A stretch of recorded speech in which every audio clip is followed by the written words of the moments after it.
네, 시청자 여러분, 구독자 여러분, 안녕하십니까. 그리고 100원, 200원 후원해 주시는 분들께도 감사의 말씀을 드리고요. 오늘은 월요일인데요. 월요일에 피로가 좀 상당하죠. 그 피로를 풀기 위해서 방송을 켰고요. 오늘은 간단하게 이제 우리의 가장 큰 역사적 궁금증인 우리 한민족은 어디서 왔는가, 이거를 조금 설명을 드릴게요. 지금 현재 가장 오래된 종교 책이면서 역사 책임을 자부하는 게 성경이에요. 성경에 있어 가지고 크게 두 가지로 나뉘는데,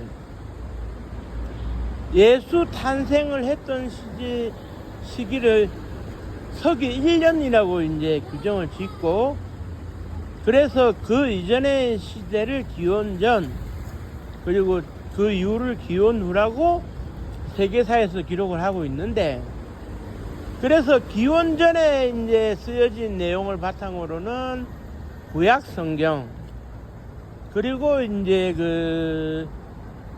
기원 후에 쓰여진 내용으로는 신약 성경으로 이렇게 구분을 하고 있거든요. 구분을 이렇게 짓고 있는데, 우리가 이제 성경을 보면 이런 얘기가 있어요.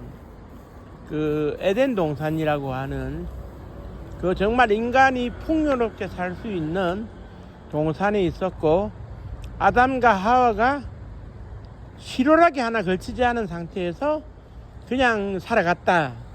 그런데 어느 날 사악한 목적을 가진 뱀이 나타나 가지고 선악과 나무에서 사과를 따먹도록 했고, 이게 이제 조물주인가 하나님인가, 이분의 이제 진노를 불러와 가지고 에덴 동산에서 쫓겨났다, 이렇게 되어지고 있는데,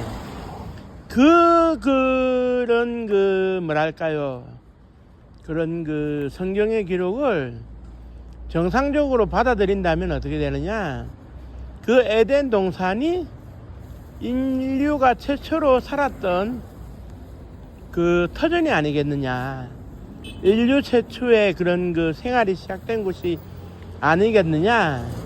그런 가운데 인류의 기원이 어디서 왔는지는 정확하게 지금 확실히 결론이 나지는 않았는데, 오래전에 어떤 일이 있었냐면,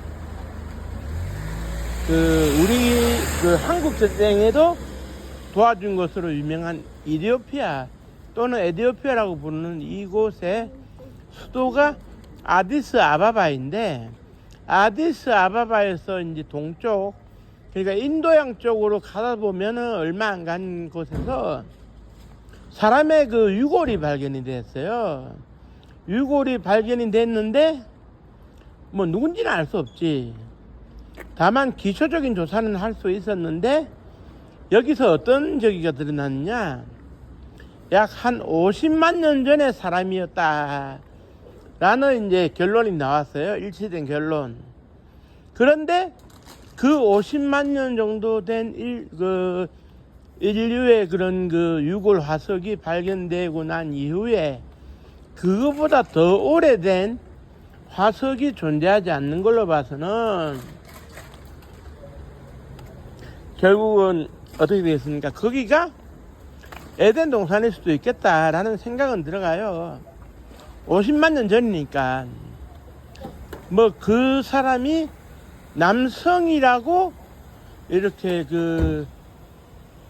의학적으로 구분이 지어졌지만, 그분이 하와일 수도 있고 아닐 수도 있고, 50만 년 전에 그 지역에 살았던 사람이면 분명한데, 그러면 인류의 기원은 아프리카에서 온 거 아니겠느냐, 이게 맞는 것 같아요. 다만 어디서 살다가 날아왔거나 외계 생명체가 지구에 들어왔거나, 아니면 역사책에서 나와 있는 대로, 성경에 나와 있는 대로 조물주가 천지 창조를 하고 그 7일 때는 쉬면서 주일이 됐다라고 하면서 소위 그런 그 뭐가 있느냐 하면 소위 그런 그 갈빗대에 숨을 불어넣어서 사람이 됐다. 뭐 이것도 현재로서는 이제 증명은 안 되고 있어요.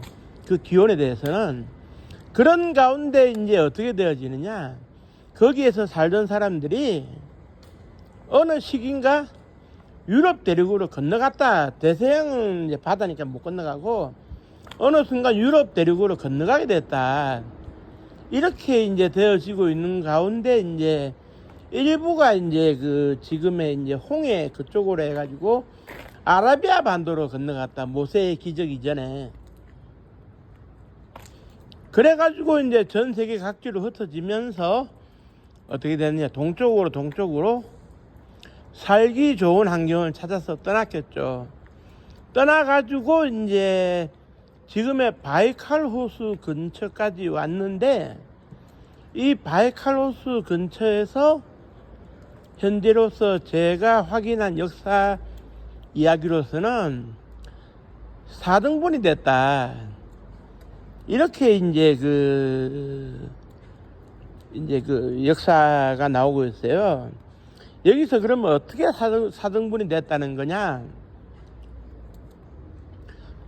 더 동쪽으로 가고 싶어 했던 사람들이 우선적으로 지금의 그 베링해, 러시아와 알래스카를 맞닿고 있는 베링해가 얼음으로 뒤덮였던 시절, 빙하기 시절에 건너가가지고 계속 남진을 거듭하면서 지금의 그런 그 아메리카 인디언의 원조가 되고 그 저기 멕시코 시티나 테노치티틀란에서 문명을 세우고 이게 발전해서 마야 문명이 됐다.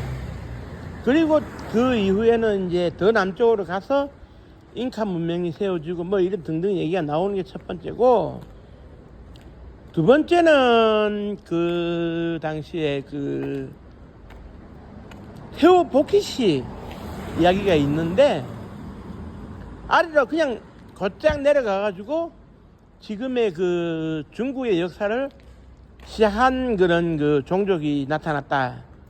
엄밀히 따지면 그 중국의 한족들의 조상이 나타났다. 이렇게 되어 있고, 그 다음에 이제 세 번째가 이제 그 지금의 한반도 쪽으로 내려오면서 소위 그 우리가 이제 그 한민족의 시원으로 삼고 있는 동이족의 역사가 시작이 됐다. 이렇게 보는 그 견해가 있고, 이 동이족들은 또 어떻게 되느냐? 북쪽으로 그 북동쪽으로 갔던 사람들과 마찬가지로 과거 빙하기 시절에 지금의 그 대한해협이 그 빙하기로 인해서 어렵지만 걸어갈 수 있게 됐을 때 걸어가서 일본에 정착하게 됐다라고 이제 얘기를 하는 경우가 있어요.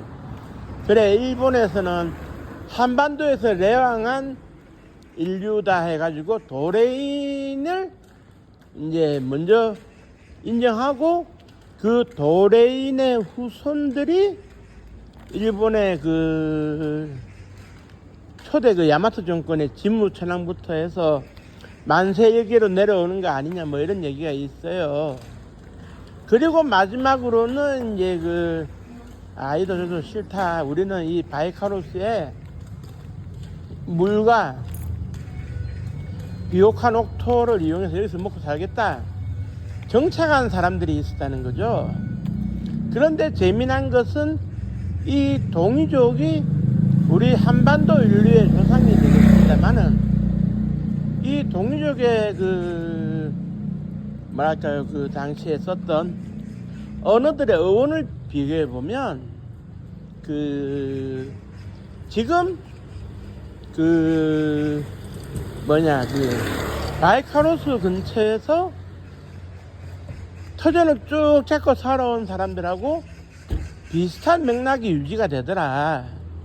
그래서 뭐 아리랑과 관련해 가지고 아라리요 하는 식으로 이제 매칭이 되는 게 있더라. 그래서 이제 결국 아프리카에서 유럽 대륙과 아메리카 아라비아 반도를 거쳐서 오늘날 우리가 역사적으로 증명할 수 있는 초원길이나 비단길을 통해 가지고 동쪽으로 오다가 바이카로스에서 갈라서게 됐다. 그래서 이제 한 분파가 한반도 땅으로 내려오면서 이제 동이족의 역사가 시작이 됐다. 이렇게 이제 현재로서는 이제 받아들여지고 있어요. 그 역사적인. 그리고 이제 풍습이라는 게 비슷하거든요. 다만 1446년도에 우리 동이족들은 새로운 시대를 열어가게 되죠. 즉 다시 말해가지고 가갸, 거교, 구규 뭐 이런 식으로 훈민정음이 창대가 되면서 공식적으로 한글이라는 게 등장해가지고 말을 익히게 되면은 누구나 쓸 수 있는 한민족의 공용어가 새롭게 탄생을 했기 때문에 자연스럽게 그 이전에 그런 그 뭐냐 했을 때 그 이전에 그런 그 뭐냐 바이카로스 근처에서 살다가 내려온 사람들이 쓰던 언어들이 많이 축약되고 생략됐을 가능성은 있다. 그래서 이제 결국에는 결론적으로 얘기하면은 그 한반도의 그 한민족의 기원은 동이족에서 시작된 것이고, 동이족은 그 애시당초에 아프리카에서 비단길 뭐 초원길을 거쳐서 쭉 와서 바이카로스 근처에서 갈라져 내려온 그런 세력들이 그 저기 뭐 크로마뇽인 네안데르탈인 거쳐가지고 호모사피엔스에 이르게 되고, 구석기 신석기를 거쳐가지고 청동기에 이르러서 고조선이라는 나라가 이제 정식으로 출범했다. 뭐 이렇게 보는 게 맞을 것 같아요. 인류의 뿌리는 그렇게 간다고 보는 게 맞을 것 같거든요. 그런데 이제 한 뿌리지만 다른 지방에서 적응을 하다 보니까 지금 인종이 여러 가지로 구분이 되고 있죠. 물론 이거는 성경책에서는 어떻게 설명하고 있느냐, 하늘 높이 오르고자 하는 인간의 욕망 때문에 바벨탑을 건설했고, 바벨탑 건설에 진노한 하나님이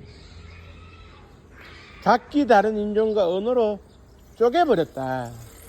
인간이란 뭉치면 엉뚱한 짓만 하는구나, 뭐 이렇게 됐다고는 하는데, 그 아무튼 오늘은 그 동이족의 출발에 대해서 살펴보았고요. 결국은 아프리카에서 시작을 했으니 조상은 다 한 뿌리입니다. 황인족, 백인족, 흑인족 할 거 없이 뭐 저기 그 앵글로색슨족, 뭐 아리아인, 동이족, 중국의 한족, 다 결국은 한 뿌리라는 얘기죠. 아무튼 오늘은 동이족에 대해서 설명을 드렸고요. 관련 자료들은 그 유튜브에 많이 있으니까 참고하시면 될 것 같습니다. 그리고 이제 그 시청 다 해주신 분들은 가실 때 구독 한번 눌러주시고 하시면 고맙겠습니다. 감사합니다. 고맙습니다.